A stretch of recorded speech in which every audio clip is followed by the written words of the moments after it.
Hi, it's James Harrison with our discussion again about the best drummers. And I'm clarifying this. I'm not saying this in any order, and I'm not saying they're the best. I'm saying people often ask, who is the best drummer in the world? And it's a difficult question to answer. Most of the time, people are going to go with drummers that have incredible chops, incredible ability. But my definition is I talk about who influenced me and why they influenced me as I was growing up, and what I took from them and why I put them in my top group of drummers. And today we're going to talk about two of them. And one of them is Nigel Olsson. Now, Nigel Olsson was best known for being with Elton John. He's played with a lot of people, but was with the Elton John band through that early run from like Honky Chateau up through Captain Fantastic. Just a super amount. Elton John was on the top of the world. Great drumming, great drive in the songs without being overly busy in any way, shape, or form. I mean, there's times he would play a groove where he's just playing quarters like one, ba, boom, ba, boom, ba.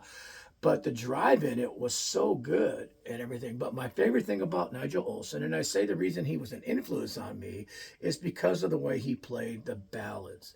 The Don't Let the Sun Go Down on Me, Goodbye Yellow Brick Road, um, Someone Saved My Life Tonight, all those kind of songs that had such a unique feel to them. And you can go back before that. There's Daniel, all these other songs too. But the ballads and the way he played them, I felt like he created tension with the fills. And it made me want to copy that. I thought when I would hear him play, it was so good. There would be times he'd play something, and leave out a backbeat for a minute and then could bring it back in. And it wasn't a pattern. He just did it. It left a hole. He did things that created tension. Most all of his fills built to something, not busy fills, but built to a climaxing point that, you know, led to something important. So he became a huge influence on me, and I started patterning a lot of my ballad drumming after Nigel Olsson. And that will lead to another one of my favorite drummers, but we won't talk about that today. So Nigel Olsson, we're checking out. He actually broke out on his own and had a hit called Dancing Shoes. You've all heard it. If you listen to it, you'll know.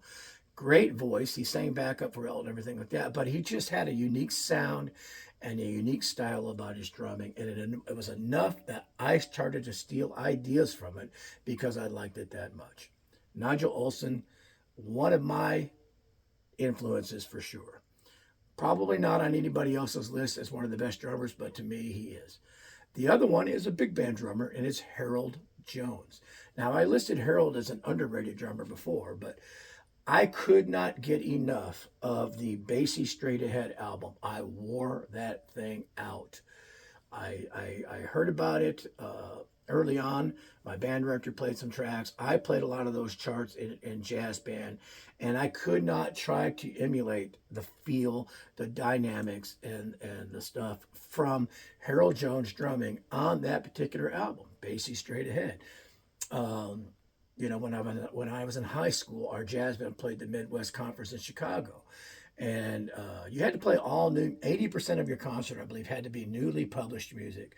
So that was a way that the directors could hear the new charts. But we played Queen Bee, and I got to play the brushes on there and then do the sticks thing.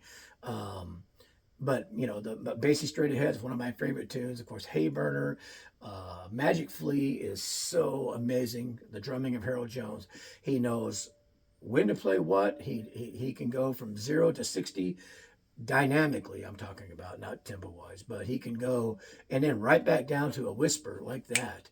And that's what was so amazing about them. And I just tried to emulate a lot of that.